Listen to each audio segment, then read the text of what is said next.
G'day everybody, it's Seth from Catastrophic Events. How you all doing?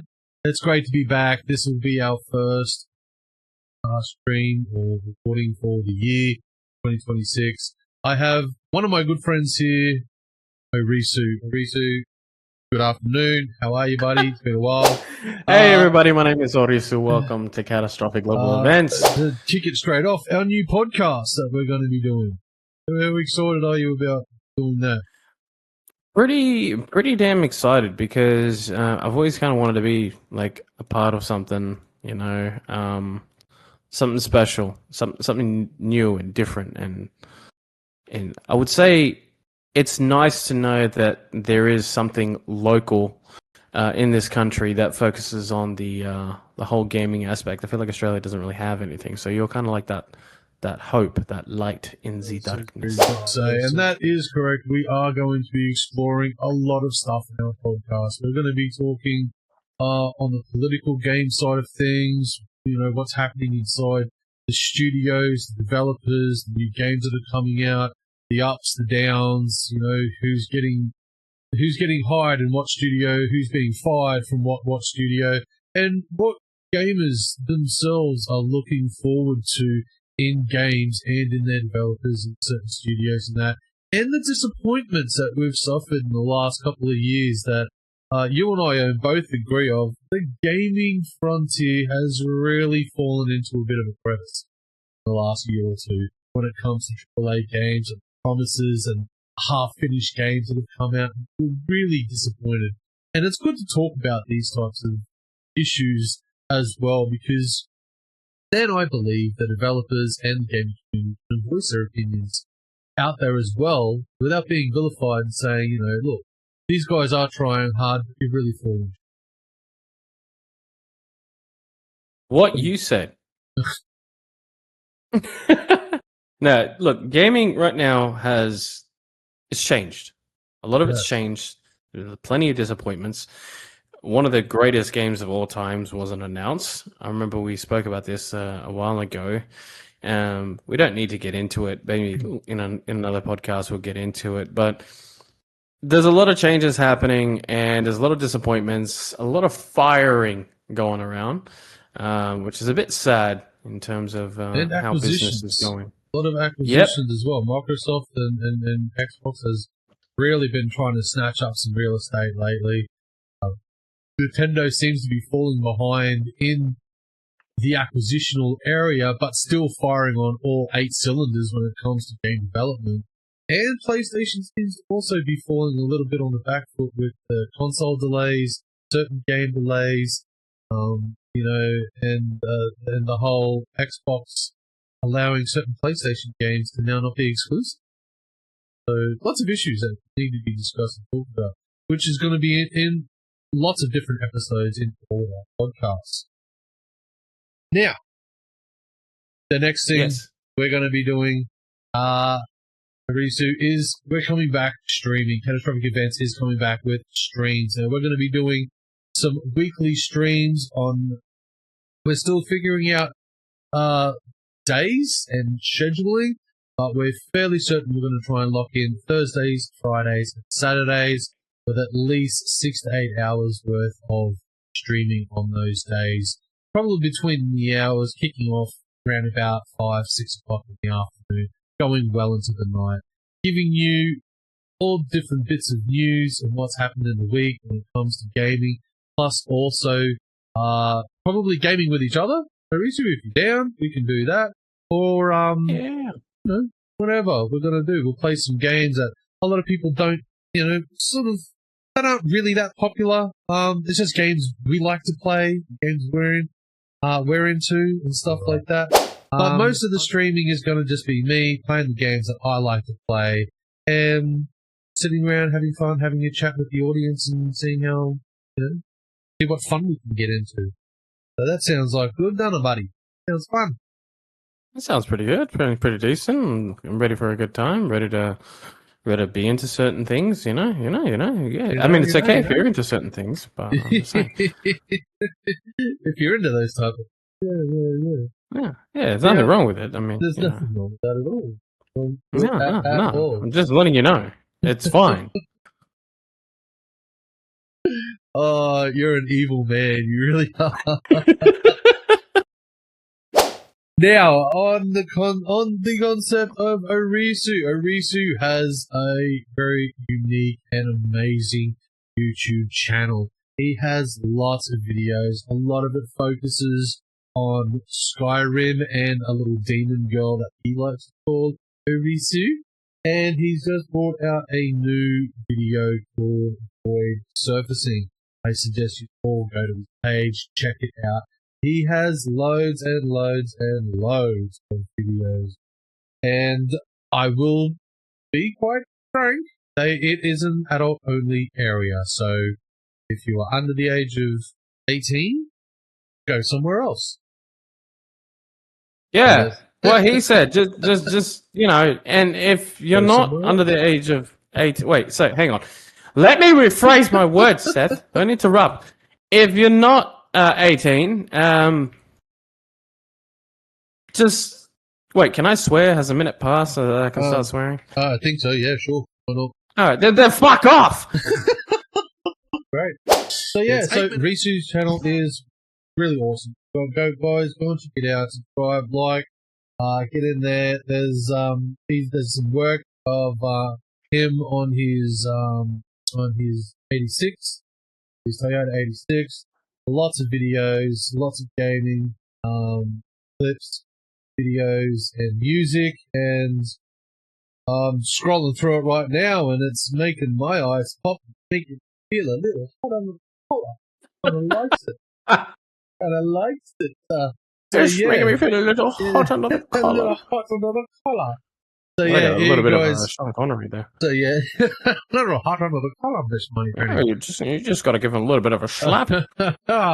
Moneypenny, come into my office and pick off your knickers. So go to Ohrisu's YouTube page and go to Catastrophic's YouTube page as well. We're going to be putting some new videos and stuff up and that. Now, speaking of catastrophic events, we're going to click over to a new page here. Bang. Hi. Bang. Now, what we're going to do is, before we do that, let's do that. We have a new unveil to happen. Here it is. You guys are going to get it first. It is the brand new facelift of Catastrophic Events. Look at that logo. That is a brand new logo that we have designed to update. Now, this is going to be on all of our merch and everything as well. It's going to be all over our socials and everywhere. So it's a brand new logo. We're very, very, very proud of it. Took me all but a day to redesign it. Thinking that we needed a new, fresh approach to things. What do you think, Ohrisu? It's not half bad, is it? It's not bad. It's not bad at all. I do like the vibrant colors, and as well as keeping it as the original. Just increasing the colors and obviously giving it a much more of an impact with the image, because I feel like the image shows this shit going down, and if you want to be a part of that shit, you know where to go. Absolutely, very distinctive. Pops out. I like it. Oh yes, I love it. I think it's great, and I think it's just going to look so much better on our merch as well. We're going to have at the moment in our merch store we have a unisex hoodie. Comes in all different colors, all right, and you can get that. And what it is that logo on the back and one on the left breast side, and also with Catastrophic Events down the left sleeve. It just looks awesome. We're going to put that up as soon as we're able to. The store is live. You can go down there as well. Go to Fourth Wall. We'll put a link up for our Fourth Wall merch store as well. At the end of the video, so you guys can go and check that out. Now, for other things that are new, we are now on Patreon. Yay! Alright, now Patreon, we decided to go on Patreon for one reason, is we're going to make a members only kind of tier, which is going to be a lot of the behind the scenes talking and chatting and stuff that we can't really put on the mainstream YouTube channel and stuff like that. That's just, usually just me and Ohrisu just back and forth, talking rubbish and having a bit of fun and stuff like that. So, raw footage, behind the scenes stuff. I was talking about our lives and our, and the things we like to do and everything like that, which is not going to be available for everybody, as well as custom merch that we're going to have there as well. Now, you're probably thinking, why do we have to pay? Well, the reason we want to put everything kind of behind a little bit of a paywall is that we can help build our brand and build our merchandising and also build our esports business that we're trying to do here. We need to upgrade consoles, buy new games, keep the lights running, get the subscriptions, the subscriptions that we need to keep the whole thing running, pay for the internet, buy Starlink, all of that thing, because we're going to be making Catastrophic Esports a mobile business where we're going to be bringing esports to you. All right, that is our goal, to find the most dedicated players and put them in tournaments and have fun right up here in all.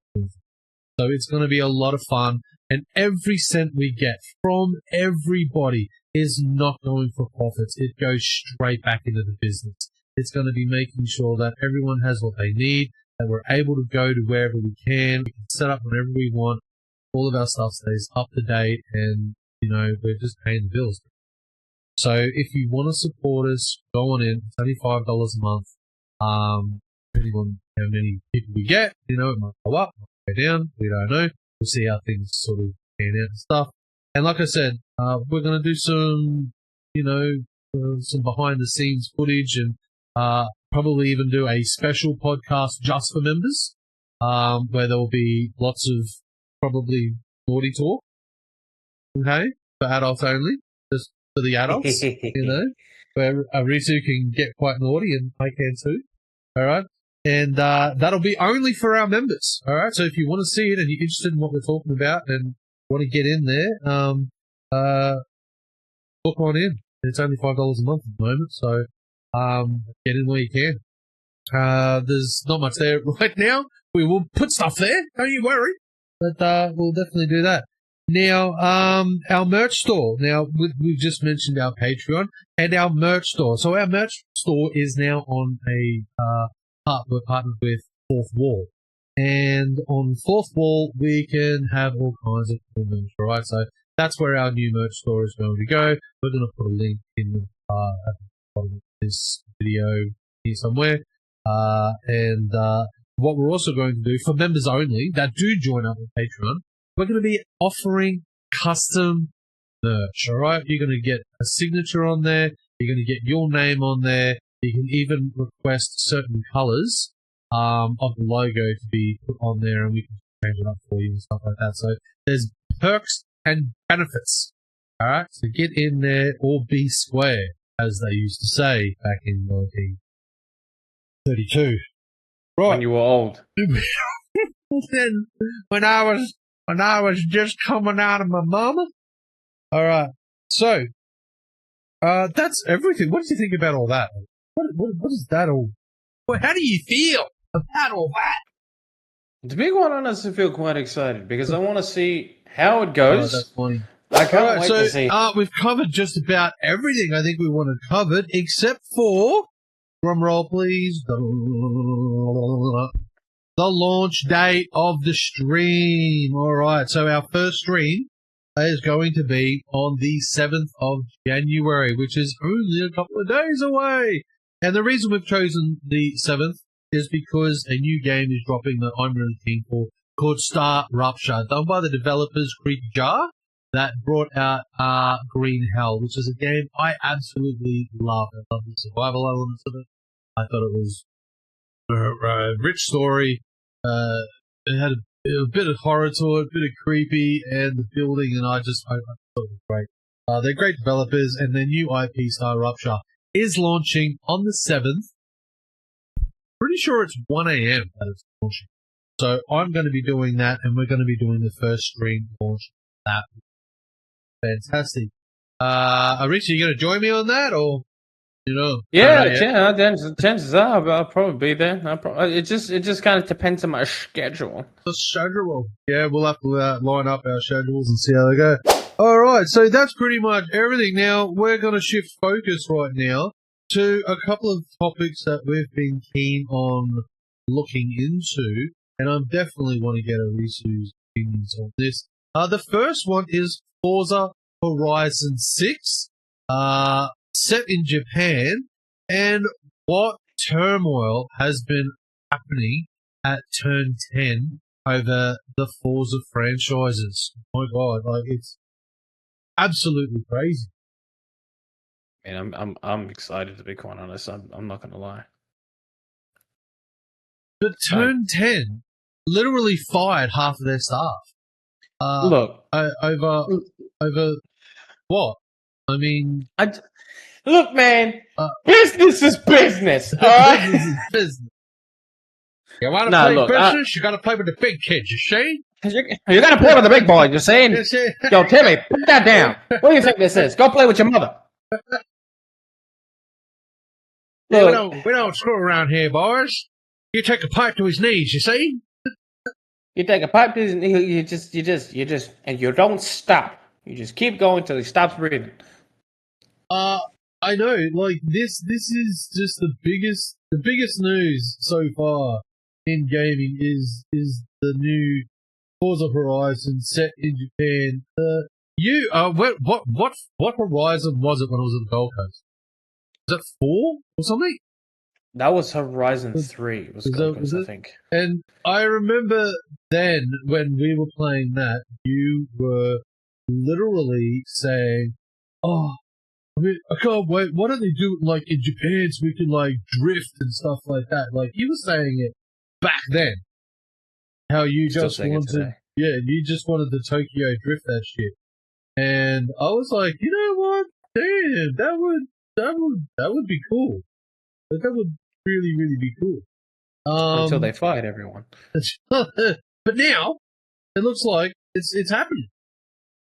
Yeah, we've been finding. So, like, if I had to go all the way back, I knew, because in my real life experience, I have like my own little mini Tokyo Drift in real life, where I hang out with a bunch of boys and girls, and we go cruising throughout the streets at night. We even take some risks at the Royal National Park.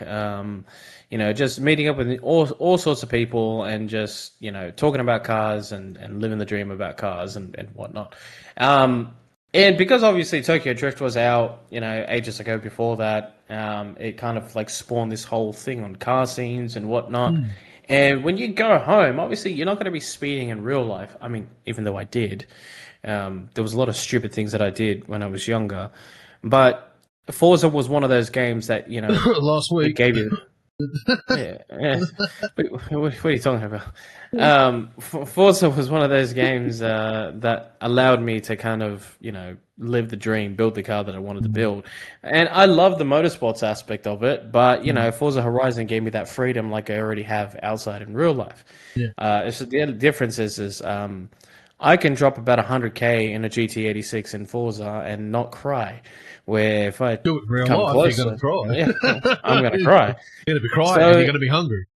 Exactly. I mean, I don't mind being hungry, but the crying part—that's question one. But so I mean, the new one's coming out. Everyone is excited for. Now, I'm just going to read off a news article that I found that Turn 10 Studios has officially confirmed that Forza Motorsport 2023 will receive no further new cars, tracks, features, or any regular bug fixes. Following the significant layoffs earlier this year, the studio is shifting its remaining resources to co-develop Horizon 6. It's set in Japan alongside Playground Games.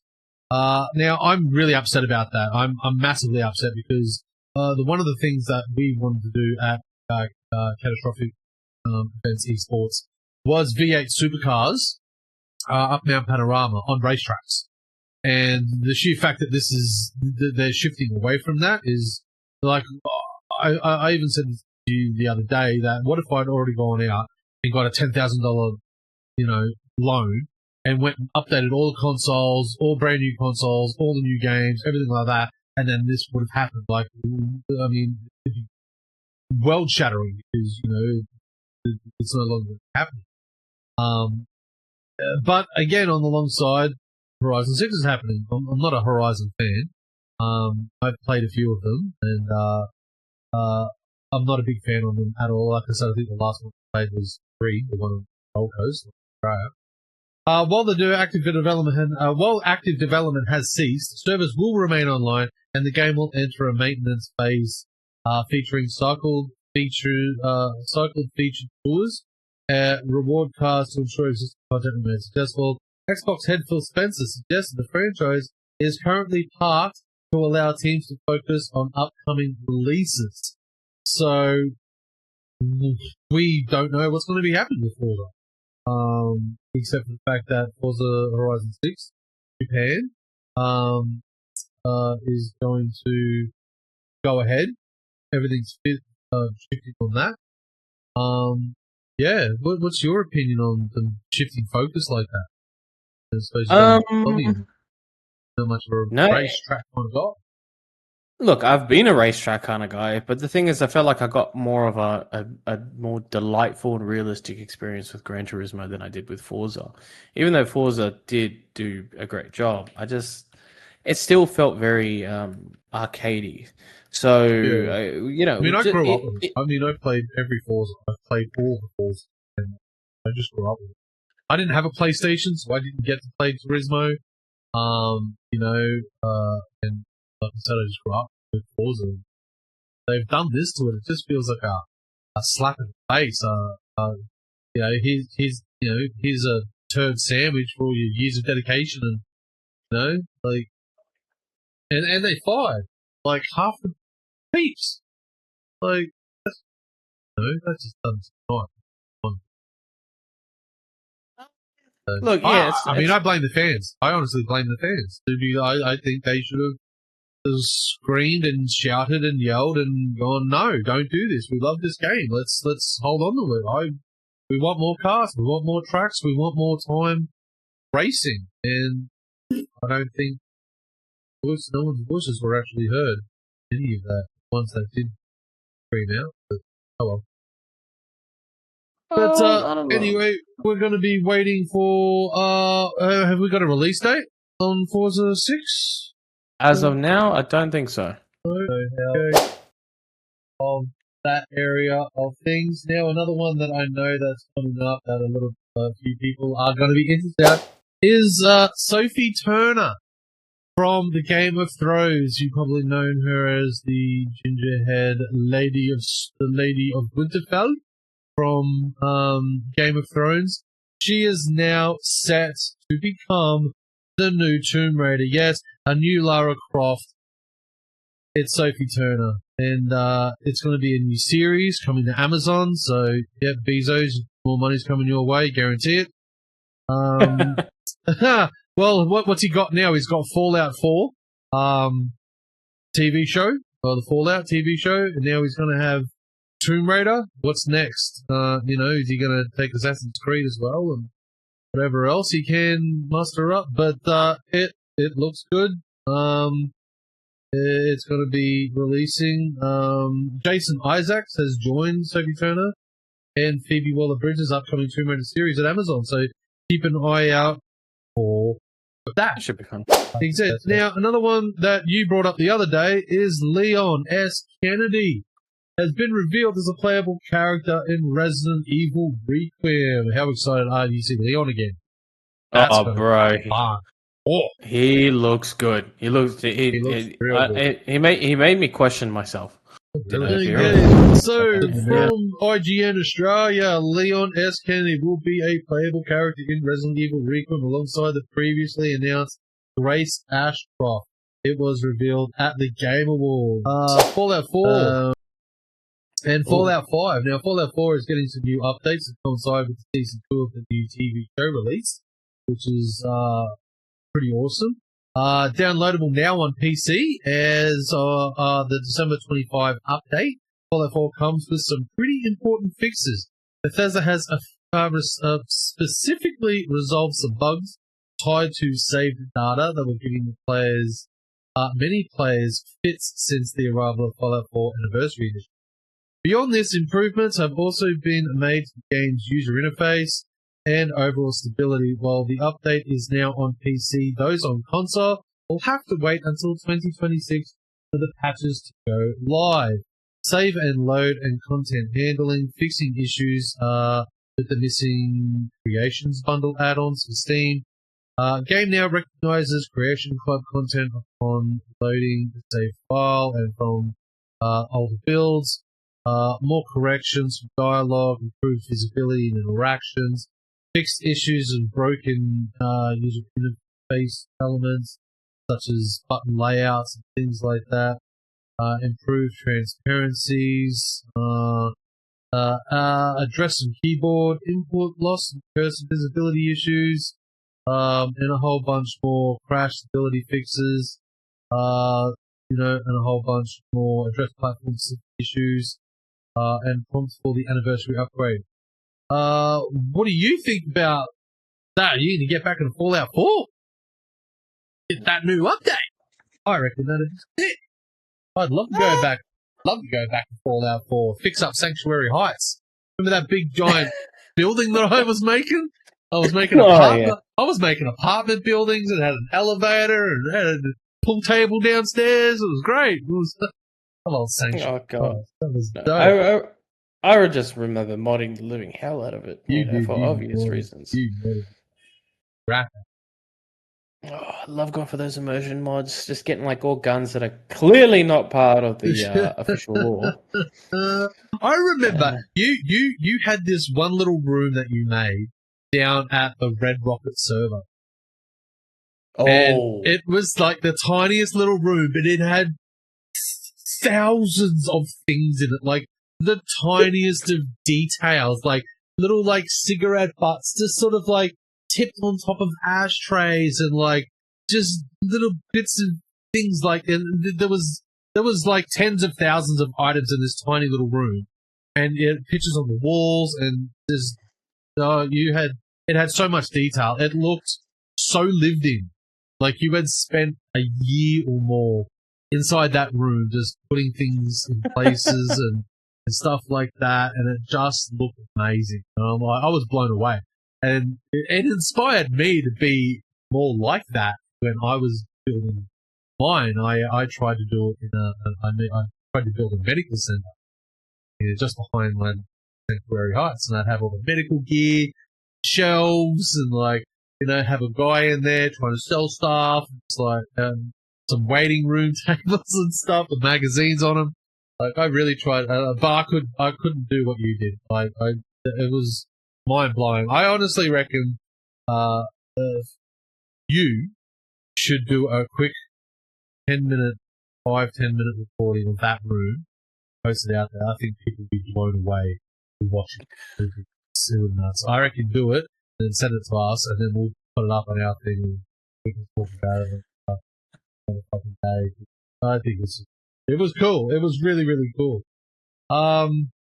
Now, I did find an article earlier the other day about Fallout 5, but it's now not here. So, Fallout 5. Who's psyched for Fallout 5? I'm psyched out. I can't wait for Fallout 5. I think really cool. I mean, will we be alive for it? Here it is here. The Fallout 5 officially enters development phase as Bethesda confirms work has already begun. Shock spreads across the gaming world as confirmation arrives of the Fallout 5 is now officially in development at Bethesda. Discussions erupts instantly. Fans who spent years waiting for the smallest hint now find themselves staring at an undeniable proof that the next chapter of the Wasteland is real. Curiosity Fallout 5 now confirmed. The journey into the Wasteland begins once again. What are your thoughts on that? God, that was amazing. I feel excited. Oh, I've got tingles in my shingles. You got tingles in your shingles. Tingles in my shingles. I can't say just yet. No, I can't cannot that. say anything just yet. I can't say anything just yet until I You don't see everything actually happening in real time Oh, and really? it's running smoothly and everything. I'm not going to say a single thing about the Fallout universe or any new game that's around the corner. I just can't do it. I can't do it Well, I was because actually I've been lied to too many times. yes. I mean, well, I was going to try and see if I could verify this. This came from unknown OP gameplay. So there's, like I said, catastrophic events. Catastrophic events. We have our fingers in a lot of different pies. We get a lot of news from all over the place. We try to verify what we can. Sometimes we take things with a grain of salt. You never know, because sometimes we only get one source. We don't know. Sometimes. It Sometimes. just depends. Sometimes. Depends on the day. Depends. Man. We don't know. But I know that with the season 2, Walton Goggins, who is in the TV show, one of my favourite characters. He was Cletus Van Dam, well, that was his name, in S.H.I.E.L.D., back with Michael Colchis, and a couple of the other boys from Sons of Anarchy. He was even on Sons of Anarchy as Venus Van Dam. He was also in Django Unchained. He was in, what was that cowboy show? Oh, it wasn't Unjustified with Timothy Olyphant. He was a great bad guy in that. I just love him. I love Walton Goggins. He's been a staple in my videographies, movies, TV series over the years. I think he's great. I'm glad that he's in there doing what he's doing. Everyone else in there, I don't really know their names. Sorry. I don't know the main character. I just know Walton Goggins, and that's why I'm watching it, because Walton Goggins is in it. And that is it. He is the man. He is the Cheeto to my Mountain Dew. I'm sorry. It's just how it rolls. The Cheeto to your Mountain Dew. He's the Cheetos to my Mountain Dew. Oh my god. You're definitely showing your age there, man. Hey. You know when they're like, hey, did your son just sit down in the basement eating Cheetos and Mountain Dew? It's like, yep, that was me. But go listen, to our Patreon and find out what happened. Go on our Patreon and find out the real news. What happened? You never know. Oh my god, I just shook the whole room. Yeah, my office isn't very stable. I'm actually, it's built on sticks. It's built on sticks. I've never heard that before. You know, it's just like, my office is an unstable structure. It's just an unstable structure. It's on stilts. It's on sticks. If a big bad wolf come and huffed and puffed, he'd blow my shit down. We've covered everything, I think, pretty much. The new podcast, the new streaming schedule that we're going to be releasing, bringing out Ohrisu's YouTube page, the new facelift of our logo, our Patreon, our merch store, which is Fourth Wall, which we'll put a link for down there. The launch date, which is the 7th of January. We're going to be launching with Star Rupture, a brand new base building co-op survival game by the developers Creepy Jar that have brought you games like Green Hell. We've talked about Forza 6. We've talked about Fallout. We've talked about a couple of others, and one more game that I know that has really gone under the radar. A lot of people don't know about is Bellwright. Bellwright. You haven't played Bellwright. You probably don't know much about Bellwright or Ohrisu, but this game is great. It is such a good game. Now, it's a very AI-driven game, all right? But technically, in a nutshell, this is the game. You are a long-lost child or relative where your entire family had been wiped out by an evil queen or an evil baron. You have returned to your lands to take back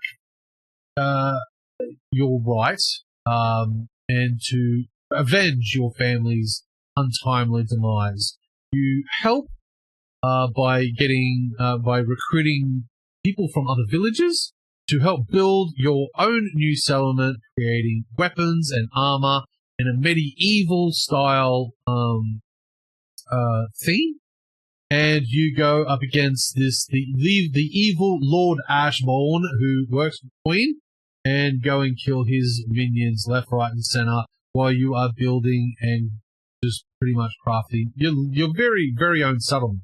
And you start out from the basic things like building a small shelter with sticks and bits like that to full construction buildings. Now, it's got a huge construction tier, which goes like 3 massive levels. There's probably over 1,000 things you can make, like in buildings, from the smallest things like a trapper's little tent to a refinery, and then like a logging like building and warehouses and all kinds of cool stuff. Like, I'm not going to give a lot of it away, but it is great. Now, I don't even know how long I've actually put into that game. I think I'm close to about 500 hours. I'm fairly certain. You need help. Hey? You need help. I need help? Look at that, 528.5 hours I have clocked into that game. 528 hours. And I literally only have like 40 people in my village. That's all I really need. So like, level everyone up is great. It's had some great updates. A new map has been added where you can travel to another island where the evil queen lives and you can go and overthrow them and stuff. It is just basically a great game. So you can see this? So this is Bellright. This is Bellright, alright? This is, as far as I'm concerned, a great game. Alright, we'll just scroll down a little bit. And, so, lots of adventure, lots of gameplay. This thing, like, these are your little farmer guys. These are the buildings you actually have to build. You have to build this piece by piece. It's very, very annoying, especially when you very first start, because you literally have to get a hammer and you have to hammer every single individual post and stick and piece of straw. It takes a long time. Now, what you've got to do is you've got to train your little AI guys to build, and then they'll go and build it for you over time. And so your village very, very slowly grows and stuff like that. And it is a co-op, so you can take friends in there, which help build things a lot faster and stuff like that. But you can build roads, mines, that's one of the larger castles that you can see. There's orchards. You get cool armor, shields, these cloaks. You get inns. You can see a boat, ship out the back. You can put a ship down in like some water, and you can transfer your guys from one area to the next just by taking them by a ship. All right, so you don't actually sail the ship. It's just sort of like, it's like a fast travel for you and your dudes. You've got to build a dock. You also need the dock to go to the new island, take you guys over there and stuff like that. The gameplay is amazing. The water graphics look great. The fire's great. The combat's awesome. You literally have to block and parry and attack, and they come at you. The AI is not too bad. They're not that bright, but they're still pretty good. Like, the archers will set up behind. The enemy archers will set up and start firing volleys of arrows at you while the other troops move in with the melees and the swords and stuff like that. So they do kind of think about it, but unlike sort of other AIs where they'll, they're not making ground, but they'll sort of flank and they'll come around and things like that. It's not that intuitive just yet. But these are the villages you can go and you have to what's the word? You have to liberate these villages. So they have bad guys that are in the village, and you have to get the villagers' respect, okay, by doing quests. Once you have enough respect, you can, by doing enough quests and that, you can then challenge the guards, kill the guards, then put up a Bellright tower, and then liberate the town. And once the town's liberated, you have to keep it liberated. Alright, so they're going to send reclamation teams to come and try and take it back. You've got to defend. It is a great game. It's really good. It's got so many good aspects to it. It has dynamic weather, it has rain, it has fog, sunshine. It has winter. It snows. Like, you've got to make sure that you've got all your herbs and all your vegetables and all your food prepped before winter comes, so you and your people don't run out of food. It's great. It's fabulous. I recommend everybody play this. It's just such a great game. Now that they've introduced crossbows, palisades to protect, they've got well, what have they got now? They've got like caravans, so you need to caravan your goods from one village to another and control the commerce that's coming in and out of your villages and your outposts. Great game. Bloody brilliant. Highly recommend it if anyone wants to have a go at that. So there you go. That's that. Bang. We'll get rid of that. Yeah. So, any other games? We've got 10 minutes left before we'll make this an hour long. Let's, top 5 games, that people should play. Ohrisu, what do you reckon? Pick a game you reckon someone should, have a go of. Oh my goodness. What do you reckon? Well, currently, right now, if you're looking for that online multiplayer mecha experience, all right, if you're looking for something a little bit crazy. Now, as you know by me, I'm a little bit of I'm in the saucy, sort of world, He is in the saucy kind of world. I am in the saucy kind of world. Put that sauce over my face. But the thing is... Spicy. Once it goes in the eyes, oh, Jesus. Oh. So, as a recommendation for an online multiplayer game where you just killing it. Fast-paced, action-packed, mecha action with big boobas and big booty. Mecha Break.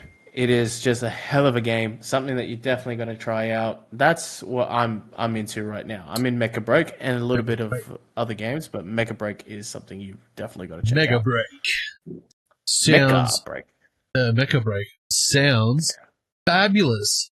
Now, my recommendation, I will move away from Bellride, but my recommendation for playing a game that I've been playing recently, is definitely Hell Let Loose. I would, if you love a first-person shooter, but you hate those speeding, sliding, unrealistic, bullshit kind of combatic stuff that you find in Call of Duty and Battlefield, you don't want any of that. If you want real, scary action and you get shot from like you don't know where, the lights are out and it's over. Try Hell Let Loose. If you want a real combat, now don't get me wrong, this is not a game for the faint of hearted. You need to stay low. You can't run towards gunfire. You get killed. And that is it, and you have to run all the way back. It's a game of cooperative play. You need a microphone. You can't play it without a microphone. I've been playing, I've got, let's have a look at this, where is it? Here it is. Here's Hell Let Loose. Can you see that on the feed? Yeah, of course. 1,098 hours. Trust me, I have played this game for over 1,000 hours. You need a microphone. The amount of times I've played a match. Now, most matches go for an hour and a half. 1.5 hours is a basic map. One map. Alright? Takes a long time. Alright? You don't have a microphone. If your team doesn't have a microphone, you lose. It's that simple. It's over. There's no communication. You're done. Alright? You need to have a microphone. You need to be able to talk. You need to be able to listen. You need to be able to follow commands. You need to be able to do stuff. And for fuck's sake, if you're under level 50, don't become a squad leader. Don't be stupid. Don't be that guy. Okay? You need to trust the men that are leading you, and you need to learn the aspects of how to become a soldier and a rifleman and then a grenader and then a machine gunner.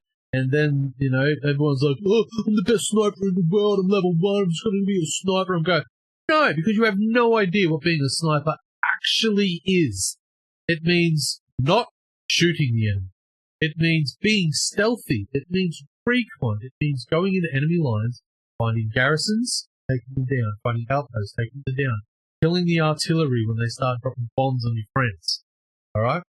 It's about secretly disabling nodes and destroying enemy supply lines. That's what recon is. It's not about sitting in a church bell tower and taking rounds, because it'll only take one machine gunner to spot you and he'll spray the living shit out of you repeatedly, and that sniping nest is gone for the rest of the game. I'll know that that's where you like to go. Alright? It's not like that. So, it is a great game. It's very realistic. Literally, you can get, like, a bullet will just come from nowhere, or a grenade, or a mortar shell, or a bombing run. Ohrisu, do you remember that time you played it and that bombing run, the first bombing run came right near you? Did that not scare the pants off you? I had to change my pants after that match session. It's a very realistic game. It's very, very high stress. Oh, yes. Speaking of realistic. So that's my Speaking of realistic, yes. I gotta say, for a third game to recommend, right? Third game is third game that I've been playing a little bit of, and it's been a hell of a journey with it. Is Road to Vostok. If you haven't played it, Road to Vostok is a hardcore single-player survival game set in a post-apocalyptic border zone between Finland and Russia. You survive, you loot, you plan and prepare, and you cross the border into Vostok. Now, the game itself is incredibly detailed, from something as simple as taking a look at your ammunition and saying, yeah, I've got enough, ammo in the gun. As the character puts the round, like the magazine, back in, you've got to remember, you've got to hit an additional key to actually clock the weapon. If you forget to do so, and someone pops up in front of you, and you're pulling the trigger, it ain't going to work. But not only that, you'll be looting everything from fridges to cabinets to toolboxes to workshops to cars themselves, and bringing it back to your safe house, so that way you'll be able to gather all your supplies. And what's awesome about it is you can actually customize your own safe house in a very meticulously high detailed way. I mean, you can have ammunition, weapon modifications, as well as the weapons, backpacks, rucksacks, clothing, medical kits, bits of can and food. You can actually set it out all in your safe house for people to see if you decided to do content on it. Everything that you've gone through and how much you've actually saved and brought in back to your safe house. And just like in terms of realism, you don't know where anyone is when you're getting shot at. So your perception needs to be incredibly high so you can identify where that shot is coming from. But you can't just rush in, because if you rush in, you get your hair blown off and you lose everything on your person. Although the stuff inside your safe house would be safe, everything that you have collected out in the world of Vostok, in the post-apocalyptic world, it's gone, and you're going to have to go on another salvage run, and even that can go sideways. That's a game I definitely recommend playing. That sounds good. That sounds very similar to Tarkov, but more in depth, more realistic. Oh man, there's so many core features. So many core features. It's a realistic FPS mechanics, physics-based loot, hostile AI and factions. You got map-to-map travel, primitive zones. You got shelter customization, trading and tasks, day and night cycles, dynamic weather, summer and winter. It's like so many things that go into it, and when it all comes together, it's a hell of an experience. That's awesome. It's on my wish list. It's something I think I would enjoy playing. I haven't really been a fan of the Tarkov extractor shooter type of game. I have played it. I do like it. I'm just not a fan. But this one sounds pretty good. And I'm actually keen to download it and actually hook in and give it a go.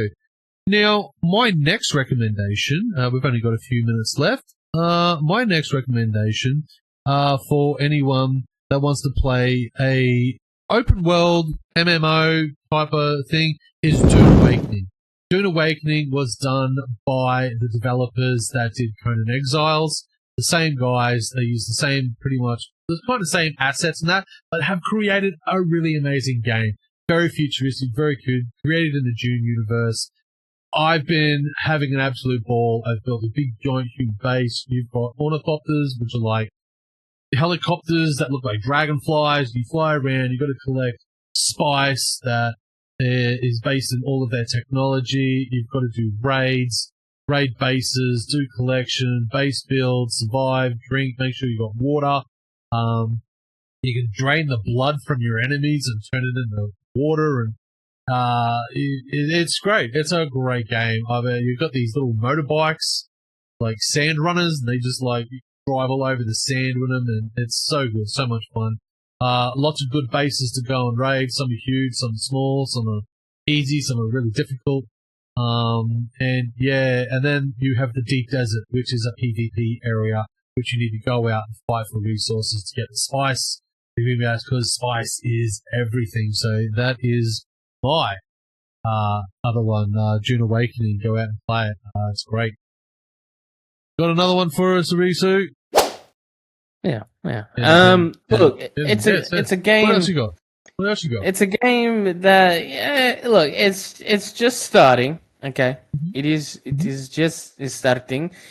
Look, it's a bit of a strange one. It obviously it caters to the people in my world. All right, shooting, fighting, and dressing up and puzzle solving. Now, what I mean by dressing up is there's a lot of spicy outfits that you'll be able to unlock in the game, but it's it's a bit of a strange one. So, look, if you like your zombie survival horror games, this is kind of one, but it's more close quarters. Now, you play as Jodie, and she's a brave journalist. She goes into this crazy laboratory that ended up, basically releasing the zombie virus. And you got to find out how it actually started, and as well finding the antidote to the potential virus itself. Now, it is a Chinese game, okay? Because it's China? one of those games. It's From China. It's In the from future, China, special. and it's a beautiful game. It's a beautiful game. You play a hot game. Chinese girl. It's from China. There are outfits. There are zombies. There are guns. White power. They released a virus. So We're it's dealing with based the on a virus. true story. We're dealing with the virus. Sorry, We're dealing with it. We really are. We have real. There's great people that they're on it. They're doing a good job. We're They making really fun are. of Trump. Not continue. Yes. And So Jodie, in the how's Jodie future. doing? What's Jodie doing in the future? Yes, so in the future, a special germ will cause human beings to continue to be infected and mutated, and a human world is about to come to an end. The protagonist is obviously Jodie. She's a freelance journalist who investigates the inside story of the incident and searches for the legendary antidote, and unknowingly is in danger. The game is a third-person action that mainly contains elements such as shooting, melee combat, puzzle solving. You also get, high-detailed visual rendering, a stunningly beautiful protagonist. I mean, she goddamn. All right, you get a full customizable wardrobe, hairstyles, makeup, and style variations. Satisfying combat with like a variety of melee weapons and firearms and bows. You can also get bows, which is really cool. I actually tried it, and it's really good. Obviously, you can do. There's a little bit of stealth in the game, which is really cool. So you can sneak around, and take out some zombies as well as human type enemies as well, but it's also got a strange, chilling, post-apocalyptic atmosphere within inside the building that you're actually playing in, which is really, really cool. But there's a mad, random loot system that happens as well. So there's item inventory management, and there's challenging like areas within the maps as well that you actually got to kind of use your head. So that's puzzle solving, and the enemies themselves, they're very diverse and they have unique characteristics. So you can't just go in it, willy-nilly because you got yourself a 12 gauge. You got to think about it for a second. If you played Resident Evil 2, the remake, and you're thinking of Jill Valentine over-the-shoulder camera, it's kind of like that. The difference is that you don't have to go through extensive modding to put Jill Valentine in a bikini. This is part of the game. Yeah. How you doing? How you doing?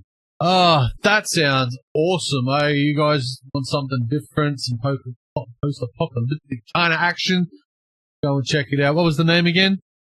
The game was called The Killing Antidote. The Killing Antidote. Absolutely fantastic. Get in there, guys. And the last one I'm going to log out with is going to be for all the grease monkeys out there. If you're a bit of a grease monkey, you're a bit of a car guy, this is for you. It is Car Simulator Mechanic 2021. It is awesome. I've just downloaded it. I'm going to be spending a lot of time in that. I'm going to be changing disc brakes, new tires, finding old cars, shining them up, cleaning out all the, stripping the engines down, putting it all back together, and then selling the brand new cars out and making a profit. If you love cars, if you love just tinkering with vehicles, taking them apart, see how they work, putting them back together, just doing a brake change or change some tires or ripping out a new muffler, this game is for you. I played the 2018 and unfortunately I got too addicted to it. I couldn't stop playing. I just kept car after car after car after car, and I would do ridiculous. All I have to do was like change the brakes and find a few broken parts. I'd strip the whole engine down, I'd rip it all apart, I'd put new stuff back in, and I would blow the budget out and ended up breaking the bank like several times. So, it's so super, super addictive. Love it. Lots of expansions. It's on sale right now. I think I got it for like $7. $7.50. It's super cheap. Get it. All right. There's lots of expansions as well. There's like $60 worth of expansions. You can do Ford, Lamborghini, Maserati, all kinds of extras. So if you're a car guy, you're a bit of a grease monkey, you love tearing things down, painting, get into it. Car Mechanic Simulator 2021. That's it for everyone here. That's it. Thank you so much, Ohrisu, for joining us for another beautiful, our introductory podcast for 2026. We talked about a lot of stuff. Make sure you guys head out to our podcast. Ohrisu will be joining us for a couple of those. We'll even do some streaming.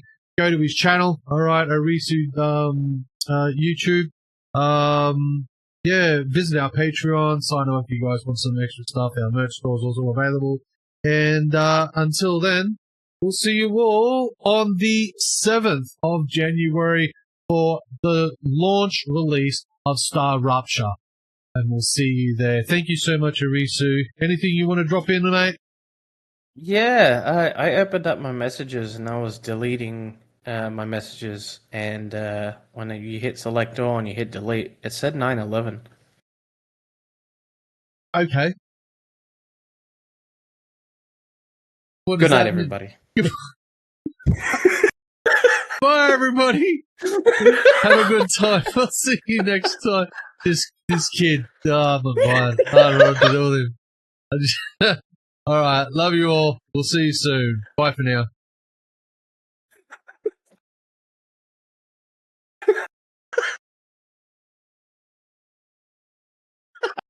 That's what it said. Would you like to delete 911 messages? All I saw was 9/11. Good night, everybody. You happy with that one?